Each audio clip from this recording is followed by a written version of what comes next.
The much publicized prayer vigil at Atlanta's Bankhead Courts housing project has come and gone to what residents call an unusual sound: quiet. One of many Atlanta police cars slowly cruised Bankhead Courts, where in 2 weeks a postman, Southern Bell worker, and most recently MARTA driver stopped service, feeling threatened, they claimed, by heavily armed and unpredictable drug elements. Police are on the scene right now in Bankhead. 3 people have been shot. Breaking this noon hour. Police are on the scene right now in Bankhead. Bankhead Court, not the highway.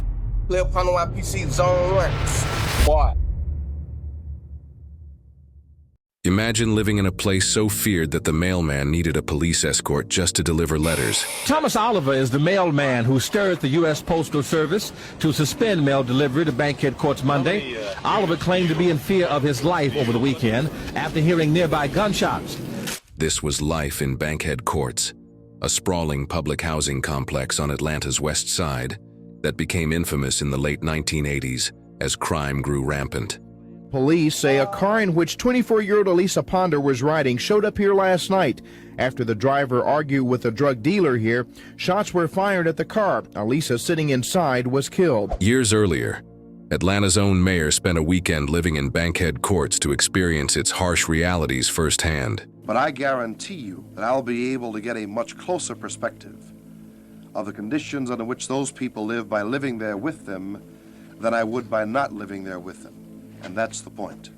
He wandered the trash-strewn courtyards and found rats feasting on garbage, broken lights and heating vents that didn't work, and even 16 apartments left vacant because they flooded with sewage whenever it rained. After just 2 days inside the complex, Maynard Jackson summed up the experience with biting honesty, shaking his head at what he had seen. Surveying the chaos, he empathized with residents' frustration, but Bankhead Courts wasn't always a place of danger. Given what's going on out there right now, I would suggest to those who have no specific legitimate reason for being out there just to stay away from there. It was born from an ambitious plan to house lower-income residents. Yet over the decades, it spiraled into a place of hardship. Residents call it Death Trap. It's the projects on Bankhead Court, a concrete jungle of poverty and drugs.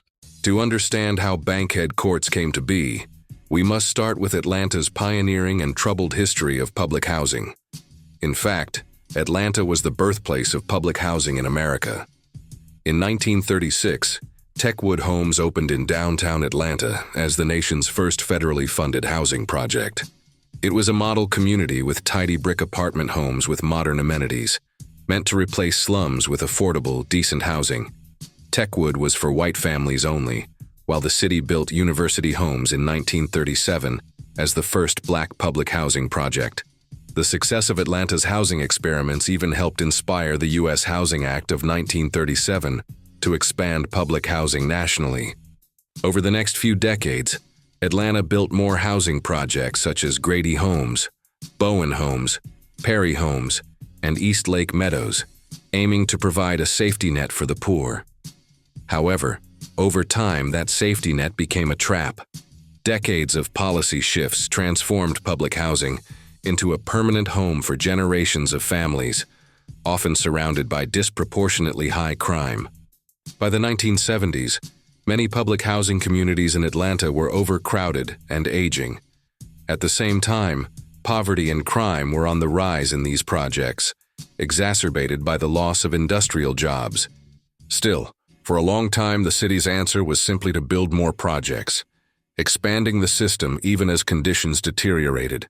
It's in this era that Bankhead Courts emerged, part of a wave of newer housing developments intended to ease overcrowding in the old inner-city projects.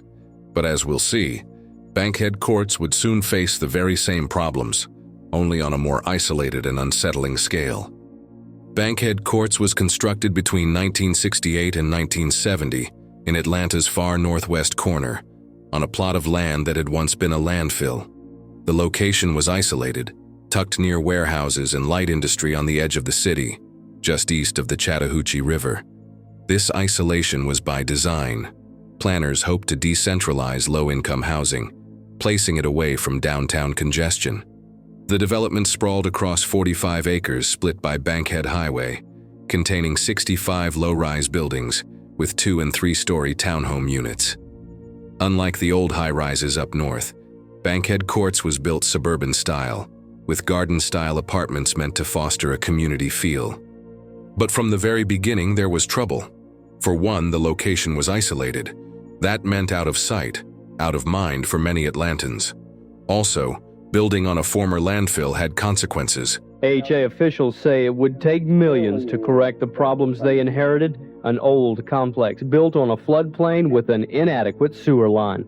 As early as 1974, just a few years after opening, entire sections of Bankhead Courts were falling apart. All around the complex, we found slimy, green, insect-infested water running out of vacant units. By the mid-1970s, Bankhead Courts was already plagued by unrest, erupting into an uproar in 1974 after tensions between residents and police boiled over. This prompted Mayor Maynard Jackson's weekend move into the complex. Afterward, Jackson promised reforms, briefly raising hopes that Bankhead Courts might finally change. The tenants want a police department specifically for public housing projects. They want the housing authority to fill any vacant units within 72 hours and enforce the project lease.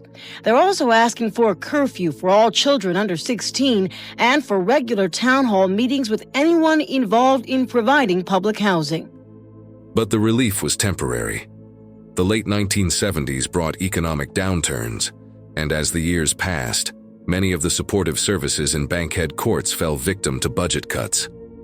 By the 1980s, whatever modest improvements followed Mayor Jackson's visit had long faded. Bankhead Courts slid deeper into neglect and infamy. The same design features intended to make it feel suburban, the maze-like rows of townhouses, the isolated location far from jobs, instead made it easy for illicit activity to thrive out of sight. Drugs are being sold out here, right? Yeah. It's a gold mine. Why do you call it a gold mine? It's just fast traffic. Poverty tightened its grip on residents, and by the late 80s, out of roughly 1,700 people living in Bankhead Courts, 1,025 were children or teenagers under 19. 98% of households were headed by women, often very young women at that. In fact, the average age of a grandmother in Bankhead Courts was just 32 years old, reflecting a cycle of teen pregnancy across generations. An incidence of young girls becoming pregnant? Yes, we have a high rate of that too. At about what age? Well, I used to say age 14, but I think I'm having to back up and say age 12. Unemployment was sky high. A housing authority survey in the 80s found only 42 adult residents held jobs out of the entire project. The average annual family income was just $3,500, well below the poverty line. As crack cocaine hit American cities in the 1980s, Bankhead Courts, like many other neighborhoods, was not spared. Dealers set up shop in the complex, turning certain apartments into open-air drug markets. Gunshots at night became a tragically common lullaby. Residents lived in fear of stray bullets puncturing their walls, or worse, hitting an innocent child asleep in bed. Did you get scared riding your bike? Yes, that's why I go in early at night. Violence became almost a daily occurrence, to the point that some essential services stopped venturing into Bankhead Courts. In 1988, after a wild shootout between rival dealers, the city's transit authority, MARTA, briefly stopped its buses from entering the project, and the U.S. Postal Service halted mail delivery for several days. Residents would wait anxiously for checks and important mail, only to be told it wasn't coming, because their neighborhood was deemed a war zone. Thomas Oliver then delivered this message to postal officials about Bankhead Courts. A very dangerous neighborhood that's going down each day. And you don't want to be in it, no. Service only resumed once police agreed to accompany the mail carrier on his rounds.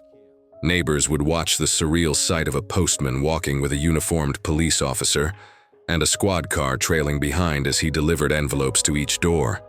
But not getting your mail may be just one of the difficulties of life here at Bankhead Courts. You can't order a pizza here since most pizza companies don't service this area. Residents say you also can't get a cab very easily, and they claim that even emergency ambulances are reluctant to come here to Bankhead Courts, a hesitance that can be even more profound than simply not getting your mail. Police presence was heavy, yet often it was reactive. swooping in only after a shooting or a raid. It was a vicious cycle. Extreme poverty fed the underground economy of drugs and theft, which in turn drove legitimate businesses and jobs even farther away. The hallmarks of Bankhead Courts became bullet holes in walls and makeshift memorials for young men lost to gunfire. Inside the courtyards, an atmosphere of lawlessness mixed with despair. Longtime resident accounts describe hallways dimly lit, if lit at all, with graffiti marking the walls. The playgrounds and basketball courts often stood empty after dusk, as families kept their kids indoors for safety. The Atlanta Police Department's specialized Red Dog narcotics unit raided apartments periodically, hauling off dealers and weapons, but it often felt like throwing pebbles at a tidal wave. For the people trying to live ordinary lives there, it was like the outside world had given up on them. Adding insult to injury, the cheap construction of Bankhead Courts, now just 2 decades old, was falling apart. Heavy rains brought flooding, and the cheap construction couldn't withstand it. Load-bearing walls cracked and upper floors sagged, making many units unsafe. By 1988, at least 81 apartments sat vacant and uninhabitable due to severe damage. In the face of these challenges, there were also neighbors who looked out for each other, trying to maintain a sense of community. Candy ladies ran makeshift candy stores from their kitchens, keeping an eye on the neighborhood kids who came by for snacks. Mothers formed tenant patrols, walking kids to the school bus in the mornings to deter any gang trouble. Churches and non-profits hosted cookouts and holiday toy drives in the courtyards, determined to inject moments of normalcy and joy. The people of Bankhead Courts were not simply statistics of crime. They were families striving to survive under less than desirable conditions. Still, by the 1990s, it was clear that the model of concentrated poverty in projects like Bankhead Courts was fundamentally broken. The complex had become what one local paper termed a symbol of everything wrong with public housing: physically decaying, economically isolated, and plagued by crime. By the early 1990s, it was clear that Bankhead Courts and many of Atlanta's housing projects were beyond saving in their current state. In 1992, a national report declared 86,000 public housing units across America to be severely distressed, the kind of places that bred crime and hopelessness. Federal officials decided drastic action was needed.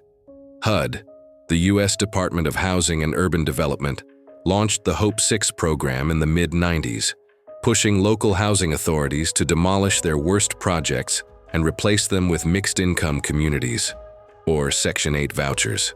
Atlanta, which had one of the highest percentages of its population living in public housing of any U.S. city, became an aggressive leader in this movement. Bankhead Courts, however, lingered in limbo for a while. Part of the reason was its location. It wasn't as visible or politically pressing as some inner-city projects the city was eager to demolish before the '96 Olympics. Relocating its 300-plus families was a challenge as well, but the residents themselves were pushing for change. In 1996, the Bankhead Courts Tenant Association president Marcia Walker wrote to HUD urging approval for demolition, citing the unlivable conditions. Piece by piece, the worst buildings in Bankhead Courts were emptied out. Federal authorities finally gave the green light to take it down in the late 2000s. Residents moved to other apartments, suburbs, or relatives' homes, using housing choice vouchers. The final families left in 2009, and by 2011 bulldozers had reduced the once dense complex at 3400 Maynard Court to rubble. When demolition ended, Bankhead Courts vanished physically but not culturally. The 45-acre site sat largely vacant for years, with only limited reuse, as Atlanta became the first major U.S. city to eliminate all large public housing projects. Yet its legacy lives on through the people who passed through it, remembered not just for crime and hardship, but for block parties, packed community center gyms, watchful elders on stoops, and tight-knit bonds forged under pressure.